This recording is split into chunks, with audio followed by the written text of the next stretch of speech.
Fast and Furious 10. Why have you not seen this yet? Please go to the cinema and go watch this. This is one of the top movies of the year. I don't care what anybody says, it's absolutely brilliant. Every single person I've spoken to have said this is fantastic. It is brilliant and it is incredible. The twists, the cliffhangers, the revelations, the Easter eggs, the friends becoming enemies, enemies becoming friends prospect. It's all connected in one Jenga cube that is one cube that is connected to every Rubik's Cube that's connected to every single thing of the Fast and Furious franchise. And we finally have the answer to the question we've all been asking. Who's been behind the whole thing? Because we know there's been a main villain, because in Hobbs and Shaw, if you guys will remember, they had a little bit of an Easter egg cliffhanger where Etion, the voice of Etiton, who were like a villain group that Hobbs and Shaw had to go after because they hired an operative called Brixton, who basically injected a virus into somebody that basically could kill them and destroy systems. And while when they defeated Brixton, the helicopter revealed a voice saying, "You don't remember me, do you, Hobbs? I can't wait for this reunion." And we were all wondering, who is it? Is it Cypher? Is it Bradver? Is it Bradver? Is it Owen? Who is it? Everyone was like wondering, who the hell is this guy behind the Fast and Furious guy? Who's the villain that's been sending these operatives after Dom time and again? And we have the answer. But no, I ain't telling you. Go to the cinema and go watch it. I'm going to try and do this best I can because this is extremely hard to do, because I am telling you right now the trailer doesn't give anything away. All we see is stunts. Stunts and characters. There's no reveal of how this story is going. So I'm going to really try and be careful with this without spoiling anything, because it is one of those you have to go in the movie blind, not knowing anything. You've had 3 of these this time: Mission Impossible, Fast and Furious, and the Spider-Verse. You have to go in the cinema with these films and go blind, not knowing anything. The one thing I will tell you is Dom has retired. And I mean he's retired. He's in a garage back at his home in Miami, teaching his son how to be an engineer, operate cars, and learning to drive them as well. And his son's about 7 or 8 now, and he's moving on with his life after losing Brian, because Brian's sort of death in this is sort of shown. People are saying Brian's going to be back in Fast and Furious 10. It's rumours, they're not going to do that. And what's going to happen basically is he's moved on with his life and he doesn't want to go back. And he's happy with Letty. He's got his son, he's got his beautiful wife, he's got his loving son, he's got his house, his home, he's happy. He's turned on his attention now. He's told basically Roman to take over the missions. Roman is now taken on as Alpha. So he is now basically taking over the missions that little nobody has set him. So Scott Eastwood does return in this film. Brilliant character. He really does get the character of Kurt Russell. He's like the step-down apprentice, sort of like Padawan to the master Star Wars scenario sort of thing. And he's brilliant at it. Roman Pierce's first mission as an Alpha is absolutely hilarious. When he tries to basically take on this role, he's now the main man of the team. And interesting, actually, you see a different change to Roman. In a way, he's still dumbass stupid, but you kind of see a difference to him as well, and it's quite funny. Anyway, while he's trying to enjoy his life, on the mission something goes wrong, and Dom and Letty, played by Michelle Rodriguez, has to go and help their team because they run into Dante. Now, Dante has a long-waiting grudge against Dominic Toretto for something that he did in his past. This is his past catching up with him. I don't know. I do know what's going on, but I can't tell you. One thing you need to know is this grudge is serious. He is cynical. He is mad. He is devious. Extremely devious. And he's sort of crazy as well. And it's brilliant. Jason Momoa's portrayal as Dante is fantastic. His bike is spectacular. The cars that he has in this is brilliant. And he is cynical. He's sadistic. He's like a Joker-type villain. And he's serious. There's a certain scene in this that even made my girlfriend queasy. And she knows exactly what scene I'm on about. Because Stephanie was like, "Oh my God, that's horrifying." Because it was horrifying. And he was absolutely brilliant. His portrayal of his character was absolutely fantastic.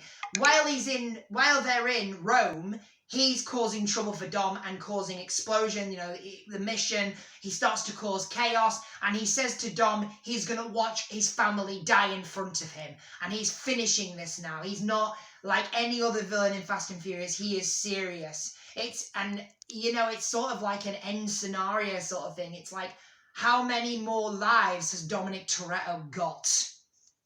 And within the film, you can see how serious he is. Meanwhile, Letty ends up in a situation with Cypher where they have to try and get out of a situation where they are in a problem where they're stuck and they need to work together. Now, don't forget, she's got to work with the person that stole her baby son and threatened him with a gun. So, you know what I mean? It's like, you know, you've got to work with the person that killed his original mother and nearly killed her adoptive son when he was only 8 months old on a plane while holding him. It's like you're crazy, you know what I mean? But she has to do it. And you can see the sort of like, oh no, you're joking, there's no way, you know what I mean? And within the back and forth between Cypher and Letty, so Michelle Rodriguez works very closely with Charlize Theron in this film, and it's great. The back and forth is great. The snide remarks is fantastic. The chemistry is brilliant. And you can really see that these two have no choice but to work together, and they really don't want to. Especially Letty's like, no, well, I'm not working with her. She's sadistic. She tried to kill my son twice. So, you know what I mean? It's a brilliant sort of like dramatic sort of theory that goes on within the movie. Meanwhile, in another place, you've got John Cena returning. Yes, he is. He's back in this as Jacob. We knew he'd come back anyway because you see him in the trailer with his big-ass car. And he has to help Dominic's son. I can't tell you why, but he has to help Dominic's son. Within this, there's 3 different missions all going on to connect to one big storyline with something that happens. Not telling you when, not telling you what, but something amazing happens that made everyone in the cinema go, seriously, they were all frozen in shock for 5-10 minutes, every person that I wasn't watching, but from the corner of my eye, I saw like a couple of people that was in the same seat as me go, no. Some were swearing, but I won't say it on camera. No. And they seriously couldn't believe it. It is one of those, I did not see that coming. And that's why you need to see that. If you want to see what happens and you want to have a heart-wrenching attack, then go watch Fast and Furious 10. It's absolutely brilliant. The cast is returned again. Vin Diesel, Dominic Toretto, loves the role. It's all about family. Family matters most. That's what his motto has always been, and he always cares about family. The difference is, because he's so used to that term, Dante, played by Jason Momoa, can use that against him. And it's in a way that you've never seen before. For example, he's put into scenarios that he was put in the other film that he set up himself. But this time, Dominic kind of plays a cat and mouse chess game with him, where he puts his pawn forward, gives Dominic a new sort of scenario, a woman, a sidekick, something like that. Not saying exactly what it is, but that was just examples. In a way that tests Dom to the limit, and also tests him in a way that's sort of like scary that you don't see it coming. Great actors in this as well. We've also got Alan Richardson, who plays Ames in this. Ames is an operative who's taken over for Mr. Nobody, who's kicked Tess out. Tess is an operative for Mr. Nobody as well. Alan Richardson plays the boss of the secret spy organisation now, and it's brilliant because it is #1 from the Umbrella Academy, which we absolutely loved. The fact that Luther was in this as well. From the Umbrella Academy playing this role, and as Stephanie, he was absolutely incredible. Absolutely brilliant. I'd never seen him in a film other than the Umbrella Academy, so it was fantastic to see him get into that role. It was great to see him in the role. He really suited it, and he really does look quite badass and hench in this movie. He's like a white Hobbs, basically. And Jason Momoa's in this as well, as I just said. Cynical, sadistic, crazy, out of his mind. He's quite eerie as a villain. He doesn't care who he hurts. He doesn't care who he kills. He sort of enjoys his kills as well. Like, when he tortures certain people, it's like he's got like the Joker sense of humour from the Batman. He's like, oh no, I'm in trouble. You know what I mean? It's quite sadistic. It's quite scary. It's very manipulative. And his character is portrayed in a way that you've never seen before.